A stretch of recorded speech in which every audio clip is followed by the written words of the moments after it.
अखण्डमण्डलाकारं व्याप्तं येन चराचरं तत्पदं दर्शितं येन तस्मै श्रीगुरवे नमः।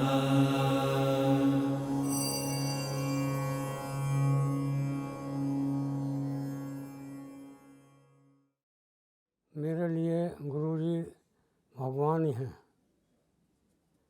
क्योंकि मैं पहले जो है ध्यान किया करता था, लेकिन मुझे नहीं पता कि क्या करना है। गुरुजी के से साधना मिलने के बाद, उनसे संपर्क में आने के बाद मैंने ये पाया कि गुरुजी कहा करते थे, डट के साधना करो, आपको सब कुछ भौतिक जीवन में भी मिलेगा और आध्यात्मिक जीवन में भी तुम्हें सब प्राप्त हो सकता है। गुरुजी के सानिध्य में मैं सन 1983 में आया। सन 1985 में यहाँ के कुछ गुरु भाई थे, उन्होंने मुझे दायित्व दे दिया कि आप जो है इनकी व्यवस्था करें। तो मुझे गुरुजी के सानिध्य में रहने का कई अवसर प्राप्त हुए। ऐसी स्थिति बन गई थी कि गुरुजी कब आएंगे, तो वो मुझे रात्रि में आभास हो जाता था, गुरुजी के दर्शन होते थे और मैं कह देता था कि कल गुरुजी आएंगे।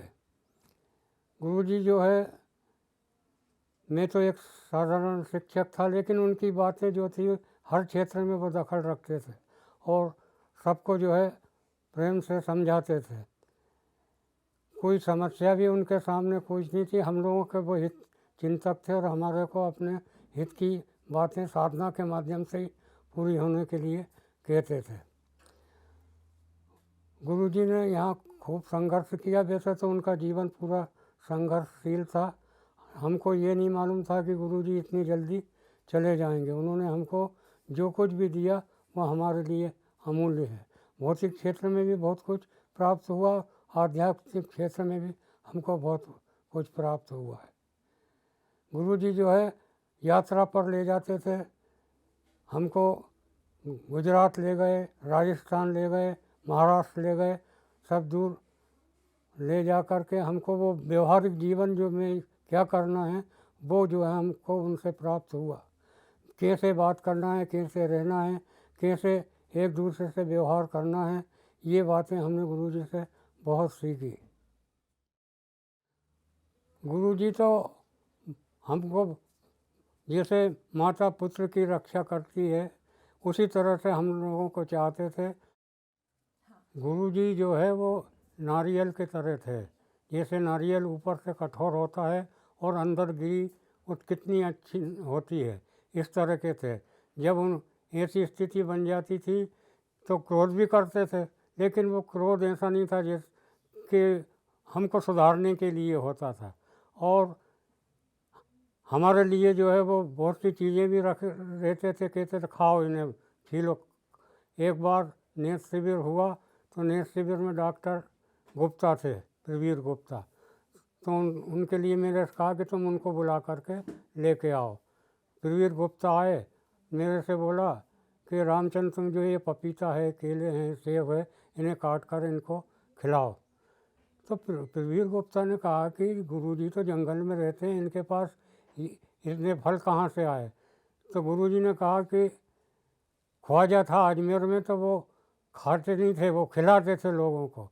एक बार जो उनका शिष्य आया और उससे कहा कि क्या करना है कि वो सब लोगों को खिलाओ, तो उन्होंने सबको खिलाया।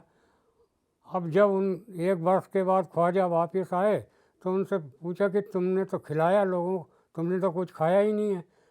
तो हमारा भी ऐसा है, गुरुजी कहते थे हमने तो खिलाते हैं, खाते नहीं हैं। जो खाता है वो खिलाता नहीं है और जो खिलाता है वो खाता नहीं है।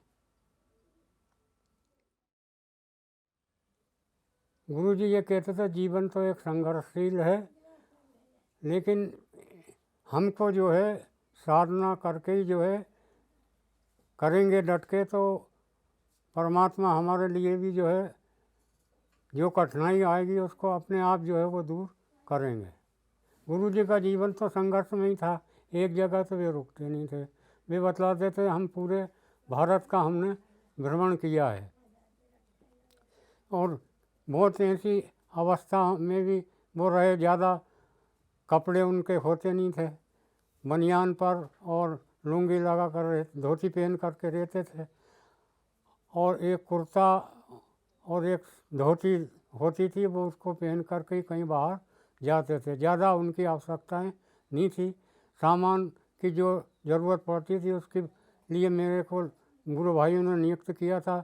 100 रुपये की राशि में पूरा उनका महीने भर का खर्च जो है वो चल जाता था।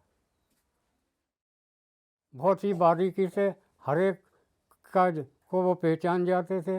वे कहते थे मनुष्य की आँखें हैं, उन आँखों से जो है उसकी पहचान की जा सकती है। सबसे महत्वपूर्ण यही था कि यम नियम का पालन करो और साधना में कभी भी रियायत नहीं करना चाहिए।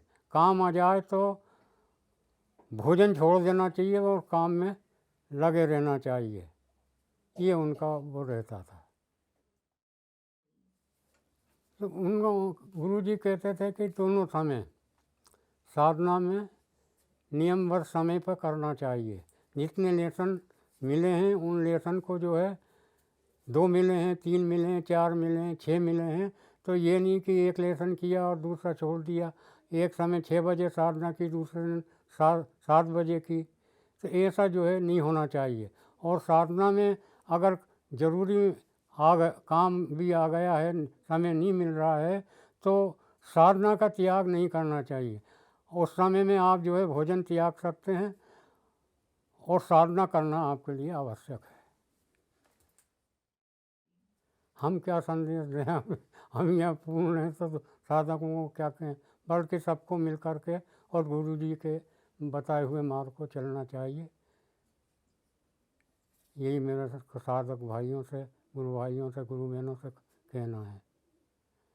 और जो आदर्श उनके थे, सादा जीवन, उच्च विचार, और जो उनकी सोच सबके प्रति थी, वैसे ही हम लोगों को भी आपस में एक दूसरे के प्रति रखना चाहिए। और साधना में जो है निरंतरता रहनी चाहिए, उसमें चूक नहीं होना चाहिए। हम तो ये अंत में विनय आपसे भी करेंगे, सबसे, कि हमको मिले तो गुरु ऐसे ही मिले जन्म जन्मांतर तक। हमें जो कुछ प्राप्त हुआ है वो उन्हीं की देन है, उससे ही अब ये जीवन चलेगा।